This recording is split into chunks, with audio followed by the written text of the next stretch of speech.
we invited all our brands in 2018 into a highly sustainable warehouse to show them, how efficiently we were operating, but also to talk about the packaging and the process and the carbon emissions that their products and their deliveries were responsible for.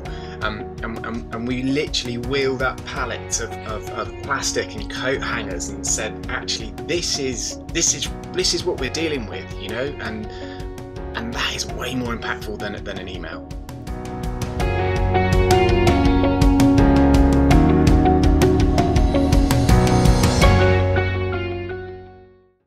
Hi everyone, and welcome to the latest episode of Biomarket Insights TV.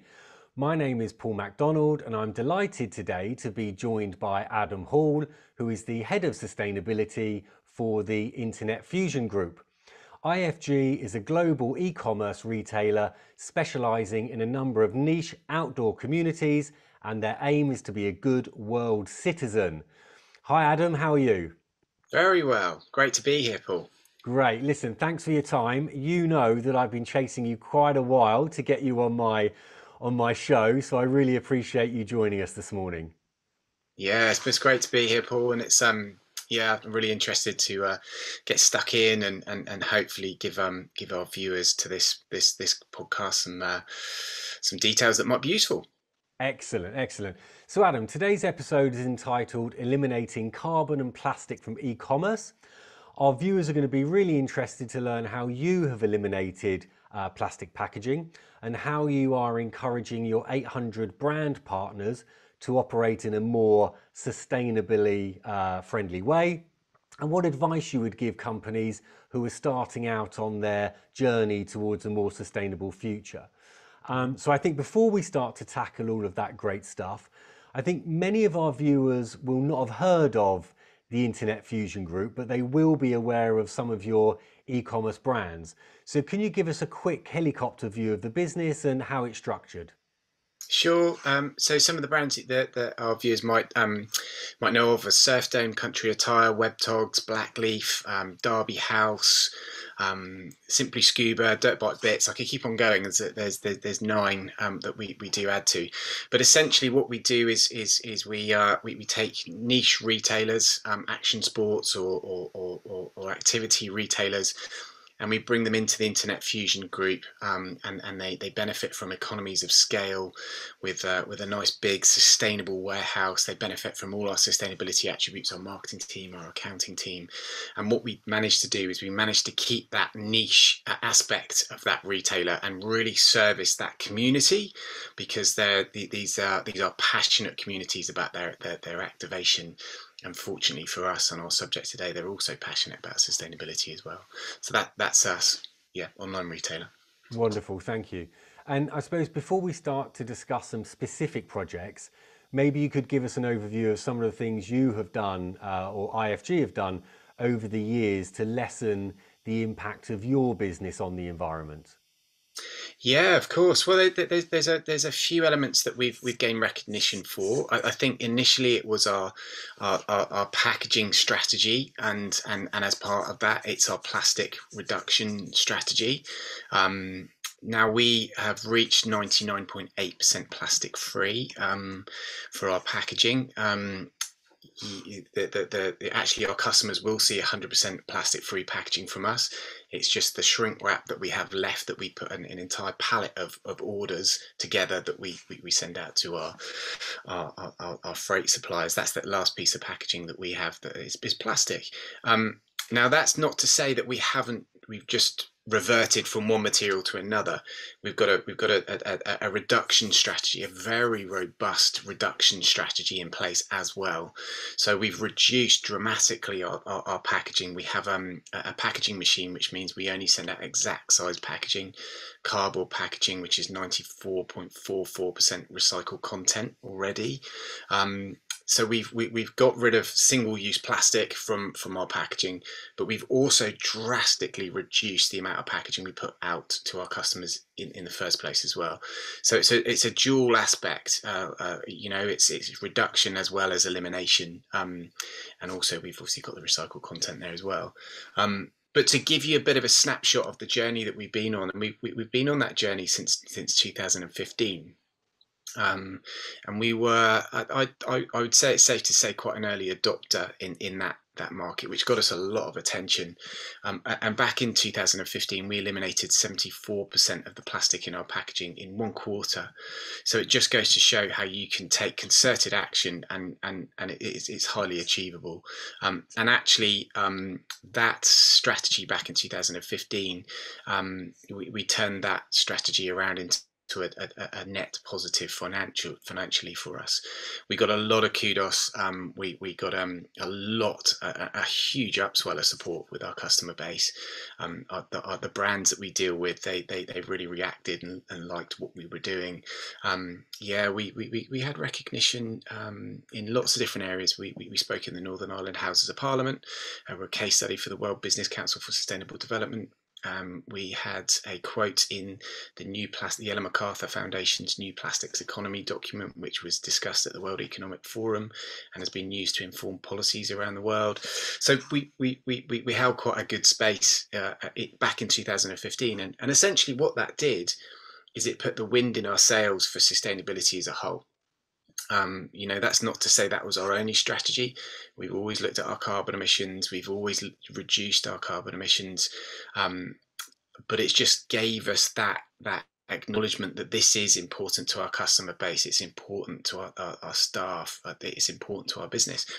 And it really got us going. So if you fast forward to 2020, which is our last set of full reports, we reached 99.8% plastic free, drastically reduced our packaging content as a whole, and perhaps more importantly for some, we've reduced our carbon emissions, our scope 1 and 2, so our direct carbon emissions, by 93% from our 2018 baseline, and we've joined the Science Based Targets Initiative to set out our roadmap to net zero, which we're really excited about, and taking concerted action there as well. But that's a very brief overview and snapshot of the headlines that we've done. But there's so many intricate elements within that we do, and you have to be very innovative to reduce that plastic, to reduce that carbon, to make more responsible product choices, and help our customers choose more responsible products, which I think we'll come on to a bit later as well. Yeah, and I think one of the things I've noticed as well, you actually corrected me when we were planning for this, because I sort of said you're 100% plastic free, and you said, no, we're not. We're 99.8% because of the shrink wrap, as you said, on the pallets. And I love that, because you're not trying to pull the wool over anyone's eyes. You're being very specific with your numbers, very specific with your strategies and your tactics. And that's really encouraging, because it comes through to me that you're saying, no, we are not 100%, we are this. And when you talk about the packaging, the other interesting thing is, it's not about immediately moving to an alternative material. It's about reducing the amount of packaging you have to use, and that's really important, and something that maybe when the world is looking a lot at alternative materials, they're not looking at the fundamentals, is how do I lightweight, how do I reuse, refill, as opposed to just moving to another material, which will still have an environmental impact, correct? Yeah, absolutely, and that debate rages on. It's there. We've put our statement out there, and we do have our plastic statement, and it shows our complete breakdown of how we did a pros and cons throughout every single element. Every single element of comparing material types, and that's publicly available. We've made it publicly available to help people make that decision. And I think you're totally right. There's a couple of points I want to cover here. Is our approach, and that's firstly that we don't talk about our plans. We don't talk about our strategy going forward. We only talk about our achievements, because essentially achievements are done. Plans are hot air. You know, Mm. anything can happen in the future. That those plans don't mean anything, and you know, we do feel a bit funny when you find you do get organisations that get a lot of publicity about, oh, they're this is what they're going to do by 2025, and isn't that great? And actually, we were kind of like, well, we've done that and we've achieved it, and we're not getting the publicity for it, which is fine. It is absolutely fine. But yeah, so that's one element to it. But I think it's really interesting when you look at that strategy and how that's evolving and actually, you know, you put those plans in place and and actually you change and I think that's really key is, and it's the fundamental point that I want to put across is we need to look at your strategy holistically. You will find that there will be players in the sustainability field that will say, "Oh, no, you can't do this because of that," and actually, that's very can be very narrow, blinkered or a narrow view on a certain subject. But actually, as sustainability professionals, we need to take in all those elements, and that's what we did with our plastic statement in particular. Is we took a holistic approach to it.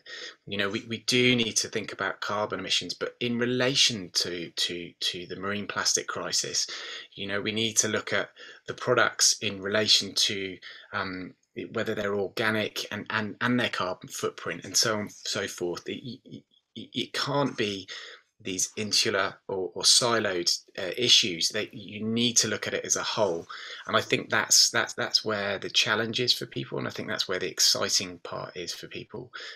You know, you need to take into account what is important for your business, where your biggest areas of influence are, but also how will your market react to that? You know, and will that benefit you in the long run to do activations that your market will react to, and then it will give you the ability to get the wind in your sails and deal with the nitty gritty. Yeah, Yeah. and I think we come on later on in terms of that market adoption and choosing the right sort of strategy or tone or communication, because that can be a challenge for people. You mentioned about your partners and your brands, and that brings me on to, you know, it's obviously a great achievement what IFG have done with their plastic pact. But it would be an even bigger achievement, dare I say, if all of your 800 to 1,000 brand partners went plastic-free packaging. So what are you doing to encourage this, and how are the brands, big and small, reacting to your initiatives? Yeah, of course. Well, I mean, it's a really valid point because essentially 70% of the give or take, that's not a hard number, but around 70% of the plastic that our business is responsible for comes from the product packaging that's delivered to us. You know, we have direct control over the packaging we send out, and that's where we've got to 99.8% plastic free. But what about that 70% of that plastic that our business has shipped to us? You know, and that's the big challenge. Now we've taken a few different tactics on this, and it's a complex issue. But what we did in 2018 is we created a delivery policy, and that delivery policy is a traffic light system. So it's a best practice guide for every single different type of packaging, all the way from how you pack a pallet to how you put a swing tag on a t-shirt. And we've got the red zone, which we don't accept, the orange zone, which is the minimum accepted standard, and the green zone is where we need to be targeting. This is a live document, and we do update it as we go, which is great. So as new solutions come on board or new pieces of research come out that say this is best practice, we update it. Now we've always taken a highly collaborative approach with our brands. You know, we need the brands as much as they need us. You know, it's a two-way street. So us just saying send you an email, sort it out, that's not going to fly. You're not going to get the reaction you need. So we invited all our brands in 2018 into a highly sustainable warehouse to show them, you know, how efficiently we were operating, but also to talk about the packaging and the process and the carbon emissions that their products and their deliveries were responsible for. And we literally wheeled up pallets of plastic and coat hangers and said, actually, this is what we're dealing with, you know, and that is way more impactful than an email. And they could physically see and saying, look, we can recycle this stuff. this stuff we can't, we're struggling with this, we're going to have to stop working with this material, or actually we're just getting way too much of this stuff, do we really need it? And we look at solutions. I mean, there's so many solutions out there. As soon as you scratch beneath the surface of how you can, you don't do that, and it's really, really simple, cost effective. Sometimes it saves you money, and a lot of time it saves you money. So we invited them in and we said, okay, this is what we're going to introduce. We're going to introduce this delivery policy, and the reaction to it was phenomenal. It was absolutely superb. We have brands in there that are working the equestrian market, in fashion, in outdoors, in snow, across the board, and actually the overarching response was, this is fantastic. We knew we had to do something. We didn't necessarily know exactly what to do, and we never had a reason to really start at a certain point.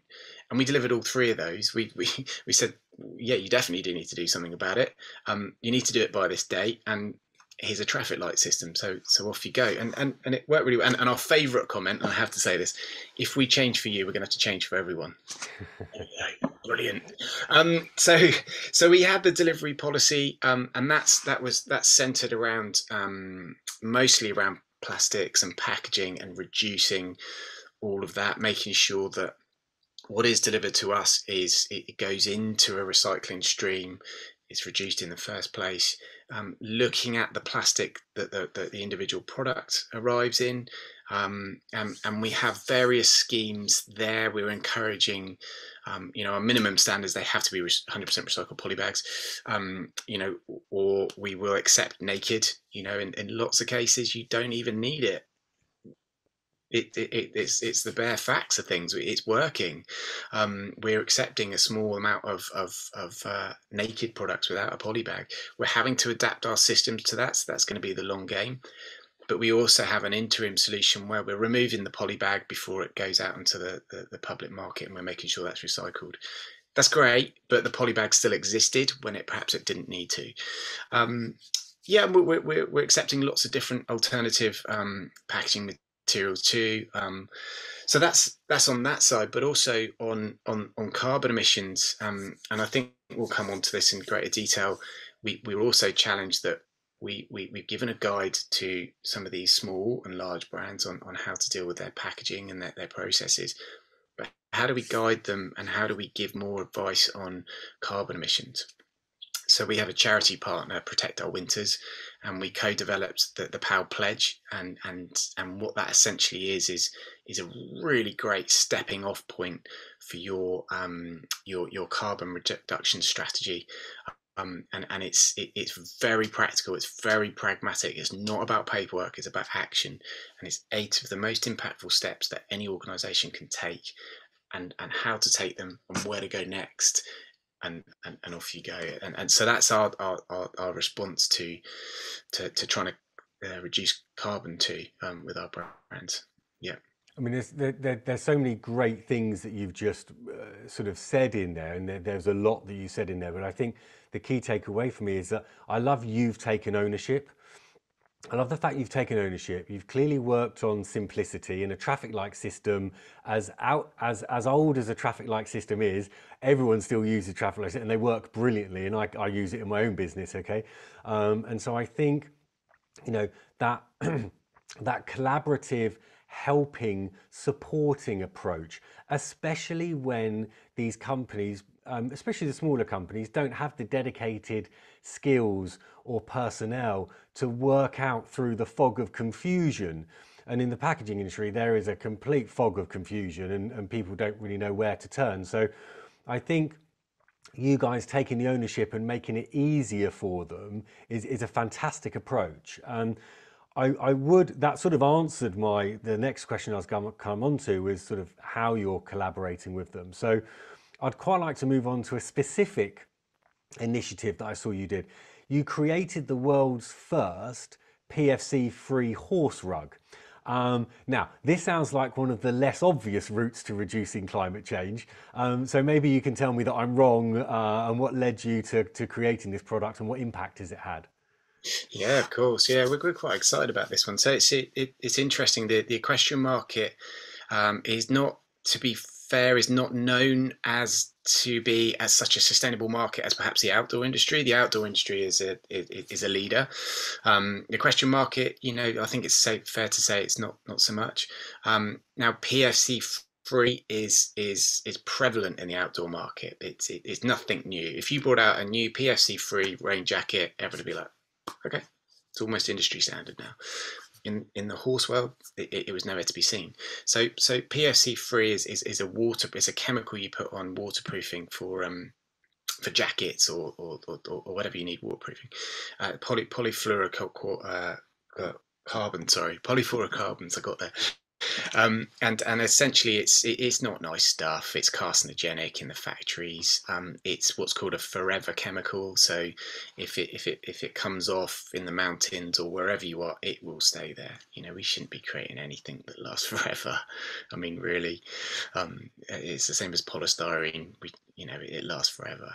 It's not a good practice, which is where biomarkets come into play. Is where we should be. So so essentially we looked at that and we found it to be very easy to apply it to a horse rug, and the reaction was phenomenal, absolutely phenomenal. There was comments within our own team saying, well, I don't know, I don't think the equestrian market's quite ready for sustainability. It's not really that much of a focus.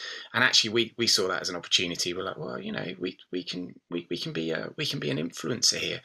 And it proved to be. It's our second most successful horse rug ever. We sell a lot of horse rugs, and the big guys in the market, they rapidly bought out a PFC free horse rug within 6 months. I mean, it's great. I think intimidation. When you're copied, it's said to be one of the biggest compliments. We've had to up our game. So we've actually made that horse rug out of 110 recycled plastic bottles now, and it's a huge success story. It was great. It's nice to really push another market in the sustainability direction.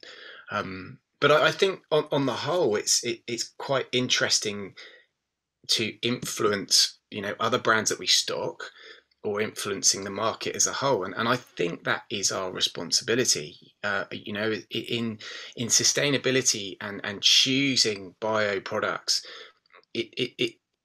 there's no point in us working in our little silos.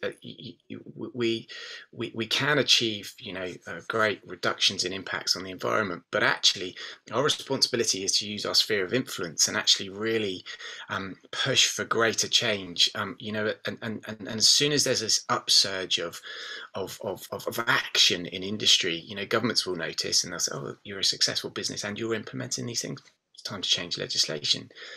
But we've done that around the product side of things, and I think that's key to biomarkets. Is we're putting in place this search function and this ecosystem for our customers to be able to choose, have more sustainable options within our service. So looking at products that are made from natural fibers, are organic, they might be animal friendly, they might be climate friendly, but we're breaking them down and creating this ecosystem to be able to search under your specific values. So it might be vegan, for example, and in turn what that does is it encourages customers to make more informed choices, and in turn we buy those from the brands, and the brands are finding that really interesting and useful, that we are helping them elevate those products, push the market forward to more sustainable options. In general terms, a more sustainable option like an organic cotton, for example, it has a lower carbon footprint, so it's helping us with our scope 3 emissions, which is our indirect emissions. So creating this ecosystem around better choice, and we're even doing that as far as choosing a greener delivery options. We think we've got the world's first greenest delivery option, where customers can choose the lowest carbon delivery option. People have been crying out for this for years, and it's mad that it's nearly the end of 2021 and little old Internet Fusion were the first to do it. We're in the middle of a climate crisis. Come on, everyone catch up. But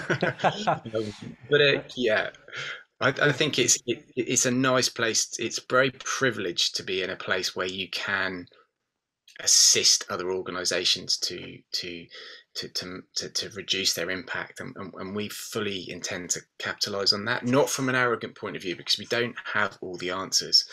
We've just done some work in this area, and we want to share that with everybody else, to reduce your liability and duplication of work, essentially.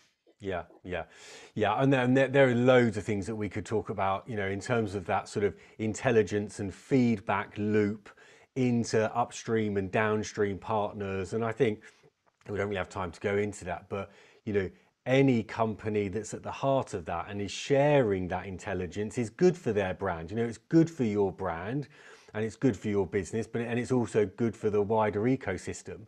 And the more sharing and collaboration, obviously the better. So we try and mitigate our impact on the planet. Okay, Adam. Look, we're coming towards the end of the interview now. So I've got one final question to ask you before we go.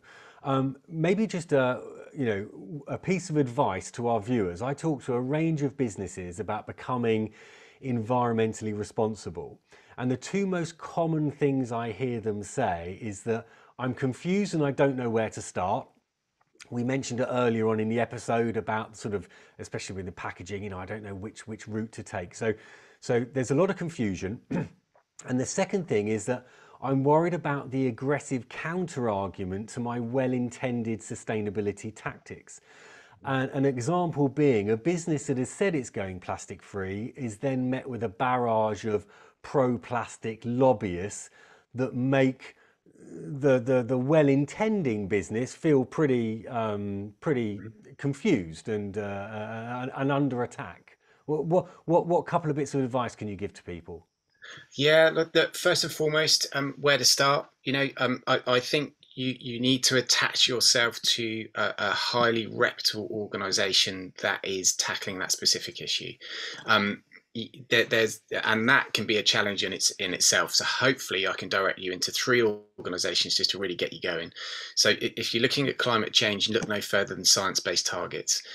That's where we need to be. It's backed by the UN, and they will give you a roadmap and a strategy to keep your carbon emissions to a 1.5 degree warming planet, which is, anything beyond that is not where we want to live. So science-based targets backed by UN, and that's about real carbon reductions. Don't go down the track of thinking you can just offset the whole time. That's not going to help anybody. So your reputable organisations, if you're looking at plastics, then the Ellen MacArthur Foundation's New Plastic Economy is a leading authority in this space. They have a series of different initiatives, guides. They contribute to a lot of reports and really valid research. So if you attach yourself to them, they're backed by the UN again. Some of their initiatives. So again, if you take their advice and their research, that's a good place to be. Around products, there's quite a few different organisations, but Blue Sign is very good in this space.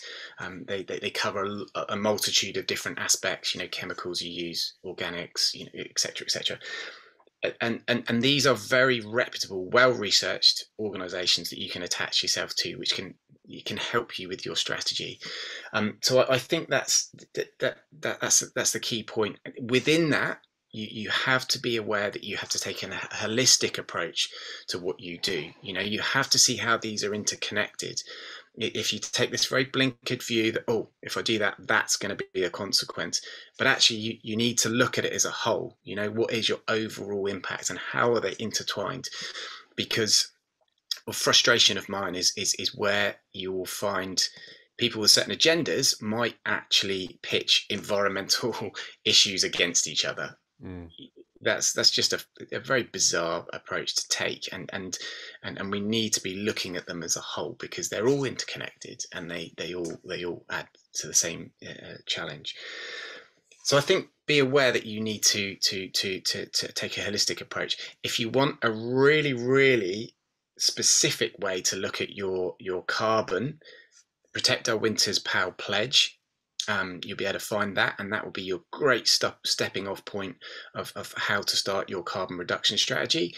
If you if you would like to see what our approach was around packaging, then we do have the plastic statement that we issued, I think, last year.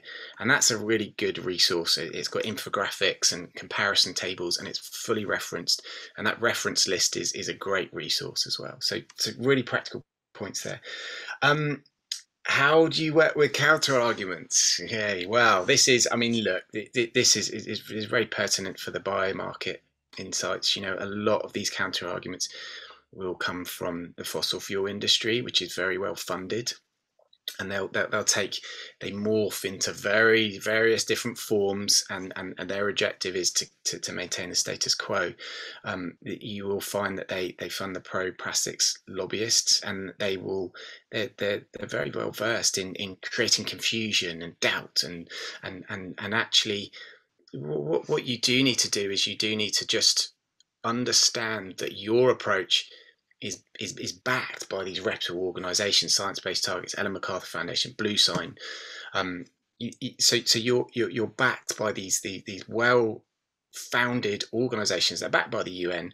So when you do get these counter arguments, you've got something to fall back on, and you know you're in the right spot, and also that you are taking this holistic approach. You know, you're not singling out these very narrow. You shouldn't do that because of this one factor. Actually, you're looking at this entire lifespan, and what industries you should support. I mean, particularly around plastics, the frustration is that you will find organisations or pro plastic lobbyists will say it's got the lowest energy demand to produce and transport, but that's just this one element. These elements within this broad spectrum of all these other impacts that it has: fossil fuel extraction, marine plastic pollution, two ends of the scale, and everything in between. But then, if you look at this very narrow point, you're probably right. You know, there is a carbon factor there, but actually expand your view, look at everything as a whole, and pin yourself to these very reputable organisations, and you can't go wrong. So hopefully there's some really key points there for people to follow. Yeah, I think that's a great piece of advice, because you get confidence in what you're doing if it's backed by reputable organisations. And that should give you the confidence when you're met with the counter argument, which doesn't mean it will be easy, but your statement and your strategy and your house is built on solid foundations and not sand. And I think that's the most important thing, because people are nervous about putting something out there for being accused of greenwashing or being attacked, and we need to move away from that, because that's going to slow down the transition away from a petroleum society, if you like, or petroleum economy. So I think that's a brilliant piece of advice to end the episode on. I knew this would happen. We're way over time. I could talk to you for forever, and we definitely have to get you back on maybe next year and drill down on a specific issue. Today we've given a really nice sort of quite broad overview of what IFG are doing. It'd be good to hone in on something specific, I think, for another episode next year. But before we end this episode, I'd just like to invite any collaborative bio pioneers to feel free to contact me at paul@biomarketinsights.com, and let's explore what we can do together. Adam, that pretty much wraps up our conversation. So on behalf of myself and our viewers from around the world, I just want to thank you for your insights, your time, your passion. And I wish you and all the guys and girls at IFG all the very best for the rest of the year, and hope to see you in person soon. Brilliant. Thanks so much for having me, and thanks for everyone for listening. Pleasure. Thanks a lot.